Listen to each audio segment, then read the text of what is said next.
Today, we're going back to Christmas Day 1863, the day a master sold 12 enslaved children as if they were gifts, not human beings. While the world celebrated, candles were lit and songs were sung, those children stepped into the longest night of their lives. But what makes this story truly disturbing is what happened to the master that very night, something so shocking it was never meant to be recorded. This is not an easy story to hear. It carries pain, cruelty, and a truth that history tried to bury. Before we begin, subscribe, and tell me in the comments which city and country you're listening from. Your support keeps these stories remembered instead of erased. Christmas Day, 1863. The morning air was cold and sharp, carrying the scent of frost, and would smoke across the small southern town. Church bells rang in the distance, their echoes drifting across streets where black families were already gathering. Children laughed, holding gifts wrapped in bright paper, unaware of the lives that had been stolen nearby. Candles flickered in windows, illuminating faces filled with warmth and celebration. Outside the glow of these homes, the world seemed peaceful, the kind of peace built on comfort and ignorance. Not far from these homes, behind a wooden barn used for auctions, 12 black children waited silently. Their breath rose in pale clouds against the cold. They were lined up by height and age, their eyes fixed on the ground, their bodies tense with anticipation. The youngest was 6 years old, clutching a threadbare piece of cloth, the only reminder of his family. The oldest was 14, shoulders stiff, back already carrying the weight of labor far beyond his years. Brothers, sisters, cousins, they stood together and alone at the same time, bound by fear and circumstance. Their master approached with calculated calm. He wore boots polished to a shine and gloves that did not touch the mud. Behind him, the auctioneer opened a ledger, flipping through pages with the efficiency of a man who had seen this many times before. The children's names were never called. They were reduced to numbers, ages, measurements, and assessments of strength. Their humanity was erased with each passing inspection. Hands were lifted to inspect teeth, arms, and backs. Questions were asked to assess endurance and obedience. Strong enough, healthy, any trouble? The master answered for them, controlling the words, controlling the image, controlling the value. The children learned long ago that any words spoken without permission could bring punishment. Silence was survival. Parents were absent. Mothers and fathers worked elsewhere, unaware their children were being sold. The absence of love was part of the system. Bonds were considered liabilities. Emotion lowered prices. Empathy threatened profit. The first child was sold quickly. A man in a dark coat raised his hand, and coins exchanged. The boy froze. His sister tried to reach for him, instinctive, and was struck across the arm. Pain, sudden and sharp, cut through the cold air. The children learned fast. Movement could be punished. Screaming could be punished. Anything visible could invite cruelty. One by one, the children were sold. Two brothers were separated, sold to buyers standing only feet apart. A girl was sent to a distant household. A boy who could not stop shaking was sold cheaply, dismissed as weak. The youngest soiled himself in fear, and no one cared. No one comforted him. By midday, the line was empty. 12 children, sold to 12 unknown fates. The master counted his money, laughing with the auctioneer, pleased with the day's work. He returned home, stepping into warmth and food, convinced that his business was complete, and that the day was finished. But the night was not finished. The children, loaded into wagons and led away, carried the weight of a stolen childhood. Each mile separated them further from family, from familiarity, from the possibility of home. Every creak of the wagon, every bump in the road, every gust of cold wind reminded them that they were now objects, possessions, numbered and traded like commodities. The youngest clutched his knees to his chest, shivering, whispering prayers he barely remembered. The older children tried to memorize the constellations in the sky, hoping that remembering them would help them remember who they were. Some counted steps, some pressed their fingernails into their palms to stay awake. Fear was quiet, methodical, and unrelenting. By nightfall, the wagons had reached different destinations. Doors opened without welcome. Commands replaced comfort. One child was ordered to sleep on a kitchen floor. Another was locked in a shed with nothing but a thin blanket. A girl was assigned to scrub floors under harsh supervision. The children were alive, but they were no longer safe. They were alone, stripped of home, family, and any control over their lives. Far away, the master's house was warm. The fire glowed, food was abundant, and the master sat alone, recounting the day in terms of money, not lives. He told himself he had done nothing wrong. He told himself it was how the world worked. But in the quiet of the night, unease began to settle. Every crack of wood, every whisper of wind seemed amplified. Faces from the morning haunted him, the girl biting her lip, the boy staring silently, the youngest pressed in the corner. Their presence lingered, even miles away, and he began to feel a fear he could not explain, a reckoning for which he had no preparation. As midnight approached, the house felt heavier. The firelight flickered, and shadows stretched unnaturally across the walls. Sleep came in shallow waves, haunted by the stolen lives he had counted as profit.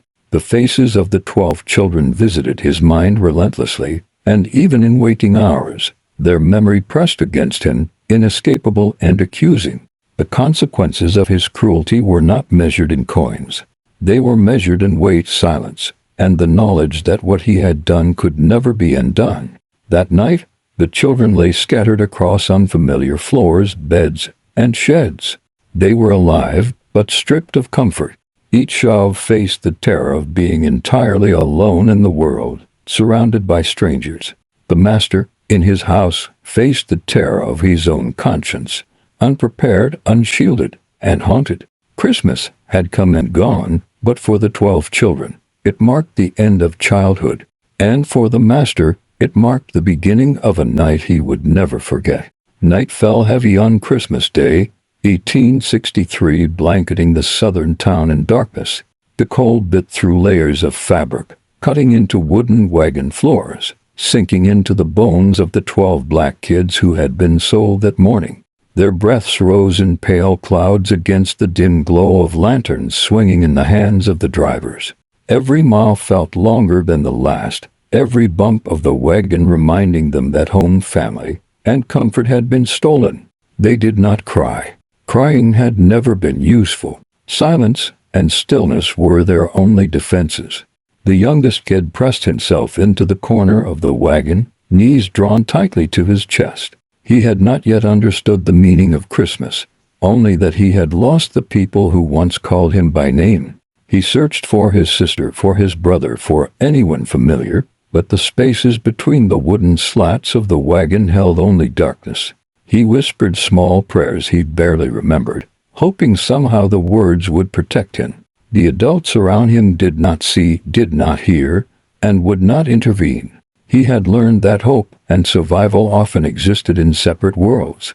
The older kid sat stiffly, wrists tied loosely in front of them to remind them of ownership. They stared at the night sky, trying to memorize constellations, as if mapping the heavens could map their identities. Each star became a symbol of remembrance, an anchor to who they had been before the auction. One boy silently counted, pressing his hands into the cold wood beneath him, grounding himself with rhythm. Memory and pattern became a survival tactic, a fragile shield against fear. One girl was forced to walk behind a horse, a rope tied tightly around her waist. Her shoes were too thin, cutting into her feet on the uneven, frozen road. Blood mixed with the snow, leaving dark streaks behind her. She did not scream. Pain had to be measured and controlled. Each step was endurance. She counted them to maintain her mind. 1, 2, 3, each step a mantra to survive. None of the kids were told where they were going. None understood how far or how long the journey would take. Fear did not require explanation, it only required presence.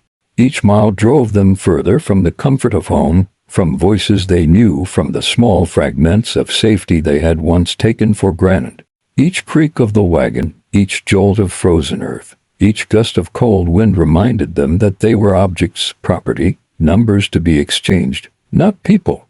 The wagons moved slowly, groaning under the weight of bodies and supplies. Silence settled over the roads, broken only by the occasional creak of wood, the thud of hooves, or the whisper of wind through barren trees. Silence became a language the kids understood, a code to keep them alive. Words were dangerous. Movement could provoke punishment. Crying could invite cruelty. Each kid learned to make themselves small, invisible, and touchable. One boy pressed his palms into his knees, fingertips digging into skin until it stung. He forced himself to count each breath, each shadow, each sound that might signal danger. A wagon creaked violently, and he froze, willing himself to disappear. He could not escape. There was nowhere to run. He had learned that restraint could protect him from immediate harm, though it did nothing against the cold, the hunger, or the uncertainty. Somewhere deep inside, he remembered his mother's hand on his shoulder, his sister's soft voice, memories now painful because they were unreachable. By midnight, the wagons reached separate plantations and homes. The kids were pulled from the wagons and handed to strangers with expressions ranging from cold indifference to strict annoyance. There were no welcomes.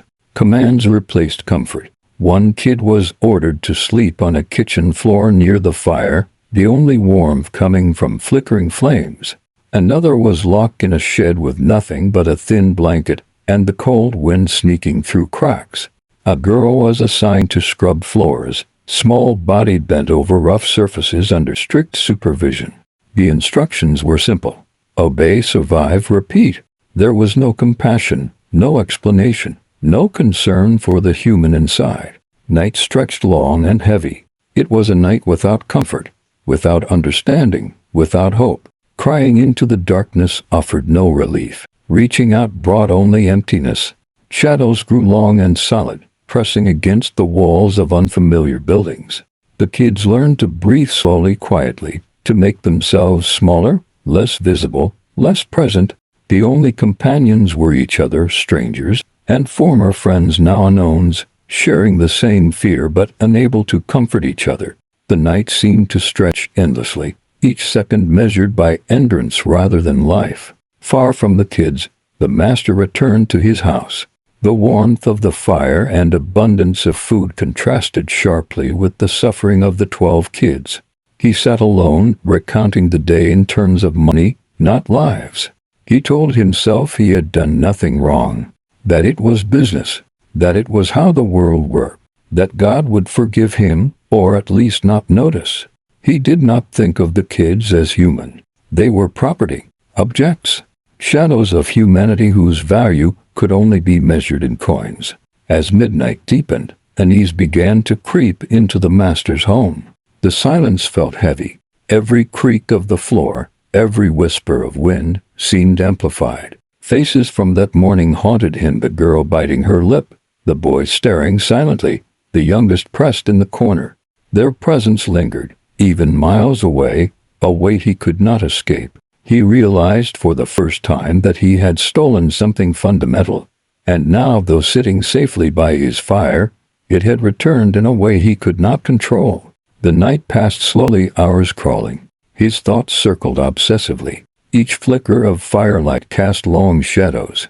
Sleep, if it came at all, was shallow and haunted. Faces of the 12 kids appeared in dreams and waking hours alike. The human cost of his actions pressed upon him, unrelenting. The consequences of cruelty were not measured in coins. They were measured in weight, in silence, in the knowledge that what had been done could never be undone. Meanwhile, the kids lay scattered across floors, beds, and sheds.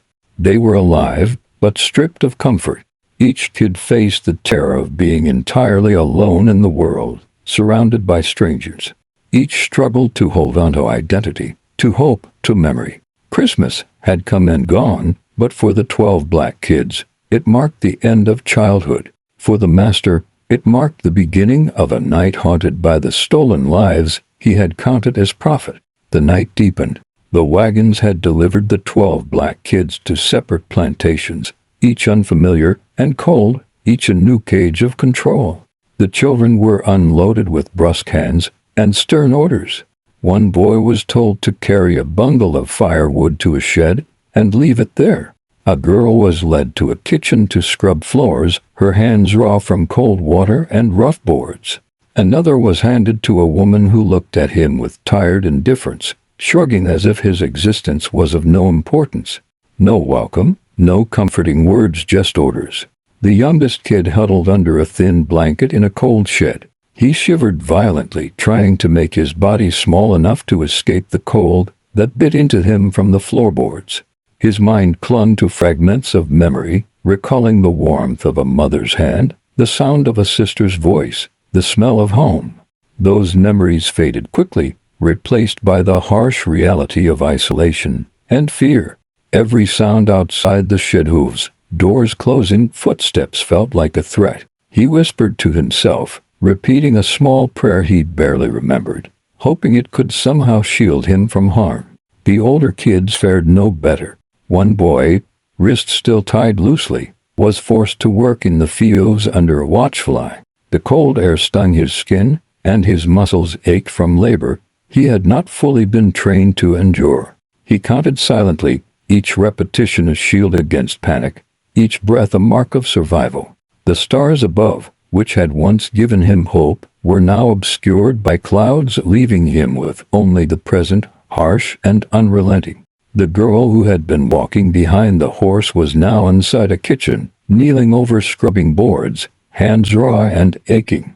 Blood mixed with water on the floor as she tried to maintain control, not only of her movements, but of her mind. She counted silently as she worked, one scrub to scrub, each motion a fragile anchor in a world that had uprooted her. Pain had to be measured, endurance calculated. Each task was a test of survival. Night stretched onward, a long, suffocating wait. Silence enveloped the plantations, broken only by the faint sounds of other enslaved people working or whispering in the shadows.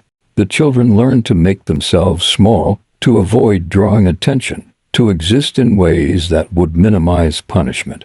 Every misstep, every glance, every breath had to be considered. Survival demanded constant vigilance, even in moments when sleep tempted them. Meanwhile, far from the cold and darkness of the plantations, the master's house remained warm. The fire burned steadily, food abundant, and the master sat alone recounting the events of the day, but only in terms of profit. 12 kids sold, coins counted, sums calculated. He told himself it was business, not cruelty, and that the world had always worked this way. Yet, as the night deepened, the warmth of the room could not quell an unease he could not name. Each flicker of the firelight cast shadows that seemed longer than they should be, each creak of the floor louder, sharper. Faces from the morning haunted him. The girl biting her lip, the boy staring silently, the youngest pressed in the corner, images of humanity he had reduced to property pressed into his consciousness.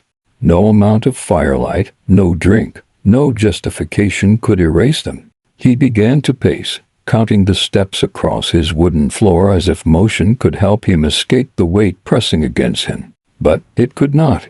Each creak of the floor, each whisper of wind, each flicker of shadow reminded him that the consequences of his actions were more than he had anticipated.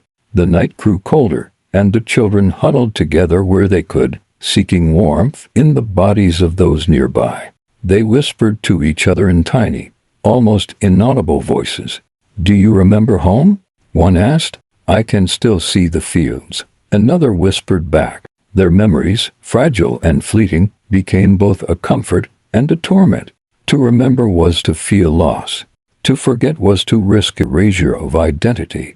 In the dark, the children clung to fragments of themselves, small lights against the suffocating shadow of slavery. Ours crawled forward. One boy, exhausted from labor and fear, pressed his head against the cold ground, closing his eyes to escape the reality of the night. The sounds of the other children, the animals, the creaking buildings, all blended into a constant hum of oppression. He clung to one thought: survive. The word repeated silently in his mind, a mantra, a promise, a command. Survival was the only measure, the only weapon he could wield. By the later hours of the night, the master's unease escalated. The fire's warmth could not touch the cold gnawing at his conscience. He found himself replaying every moment of the morning, every transaction, every face. The weight of 12 lives, stolen and parceled out, pressed on him in a way he had never experienced before. Sleep did not come easily, and when it did, it was restless, haunted by visions of the kids he had sold, shadows stretching endlessly across his room. At each plantation, the children adjusted to their surroundings, learning quickly which tasks were expected, which actions invited punishment, and which spaces were safe even if only partially. They discovered the smallest moments of control, the quiet ways to make a cold floor slightly warmer, to prevent attention from striking down too harshly. They began to form unspoken alliances with one another where possible, sharing brief whispers, small comforts, or the memory of a song or story. Even in separation, fragments of community survived, carried in secret.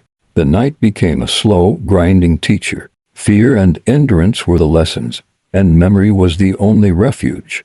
By the time the first hints of dawn appeared on the horizon, the kids had survived, but the cost was immense. Exhaustion pressed into their bodies, and the weight of separation, cold, and terror would linger long after the night ended. Yet within them, resilience had taken root, subtle and quiet, a fragile seed that might one day grow into strength and defiance. Dawn broke slowly over the plantations, spilling pale, weak light across frozen fields, barren trees, and rough wooden buildings. The 12 black kids awoke, stiff and aching from a night that had stretched endlessly, each hour heavy with fear, cold, and uncertainty. They pressed their small bodies against each other where possible, trying to share warmth, trying to remember that their humanity had not been entirely taken. Even in the darkness of the previous night, resilience had begun to stir quietly inside them, fragile but persistent.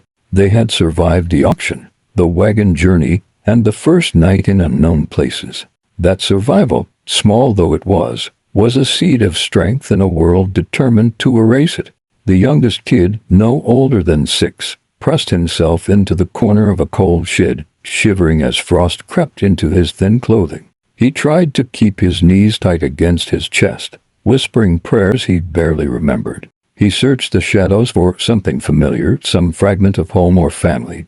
But the darkness offered nothing. The memory of his mother's hand, the voice of his sister, the smell of home, all these fragments had been stolen along with him. Each sound outside, the creak of wood, the distant hooves, the door closing, felt like a threat. He had learned that hope was fragile, and survival required careful navigation of every moment.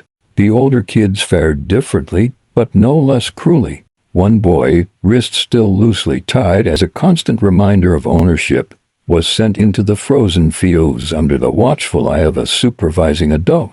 The wind cut through his thin clothing, and his muscles ached from labor that demanded more than his small body could give. He silently counted every motion, every step, every breath, as a shield against panic. The stars that had offered him hope the previous night were now obscured by clouds, leaving him alone with the present, harsh and unyielding. Memory became a weapon, pattern a shield. A girl who had been walking behind a horse the previous day now knelt over scrubbing boards in a dim kitchen. Her hands, raw from cold water, and rough wood, bled slightly as she worked. She counted silently as she scrubbed, 1 motion, 2 motion, 3 motion, an anchor to her sanity, in a world determined to erase her identity. Each scrape, each cut, each repetition was endured with measured control. Pain was managed, endurance calculated, survival dictated by silence and obedience.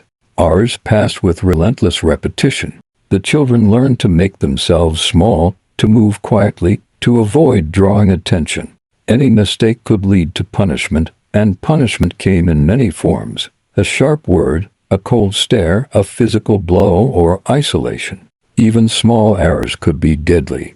Yet within this constant terror, the children began to observe, memorize, and anticipate. They watched the patterns of their supervisors, the timing of meals, the shifts in labor, and the fleeting moments of safety. Even amidst oppression, they discovered small ways to retain control over themselves and preserve their identities. Meanwhile, the master returned to his warm house.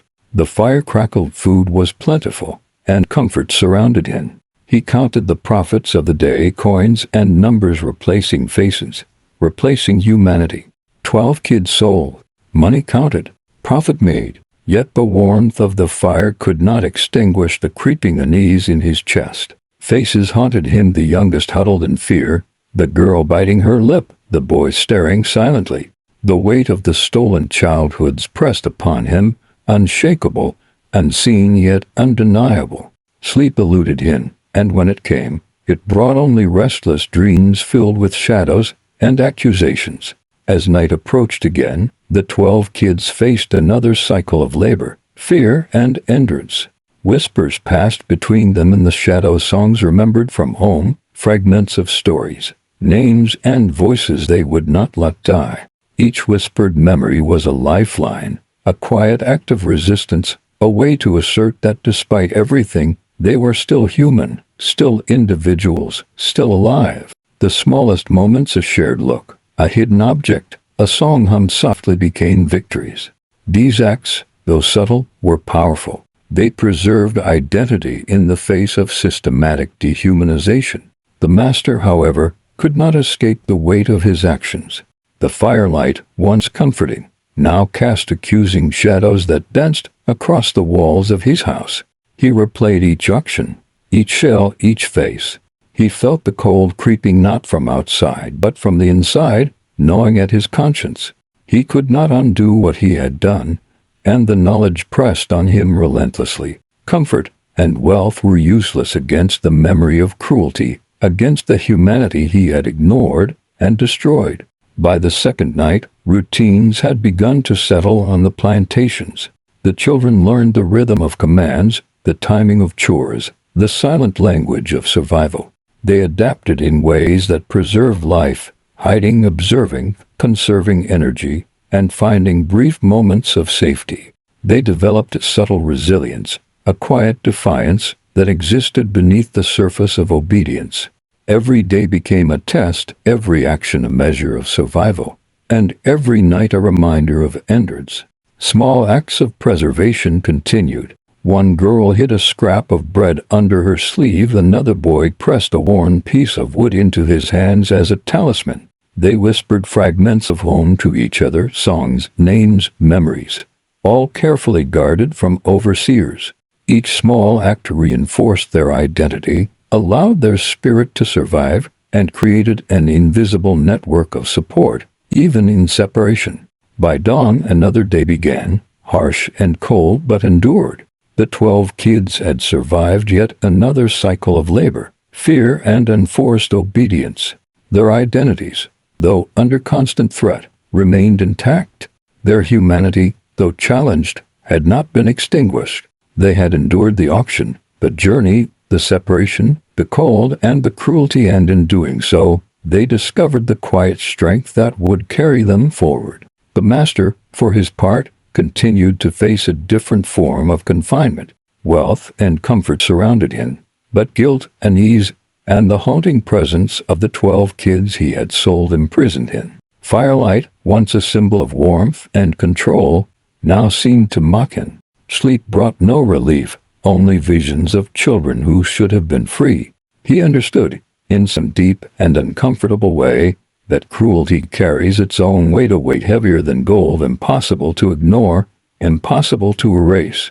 The story of that Christmas, though marked by cruelty, also became a story of endurance and quiet defiance.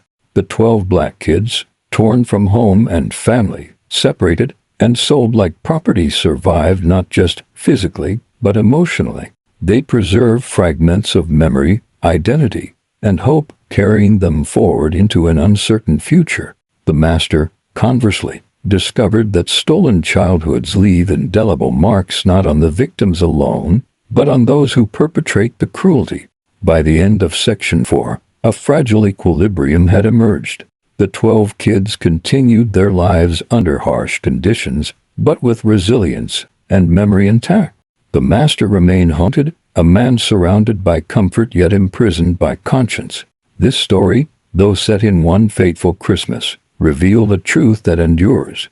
Even in the darkest circumstances, human spirit, courage, and identity can survive. The day ended, the sun rising over frozen fields and wooden buildings, casting weak light on lives scarred but not broken. The 12 black kids, though young and depressed, had survived, held onto each other in small ways, and preserved the threads of their humanity.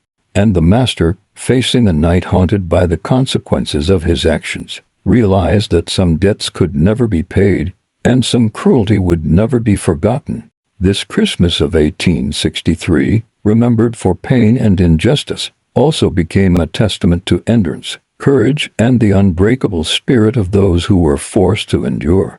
It was a story of survival in the face of unimaginable cruelty, a story of quiet defiance, hope, and humanity that no master, no chain, and no system could fully erase.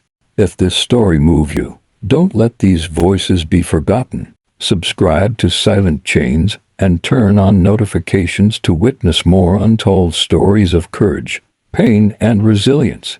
Comment below where you're watching from. We want to hear your voice too.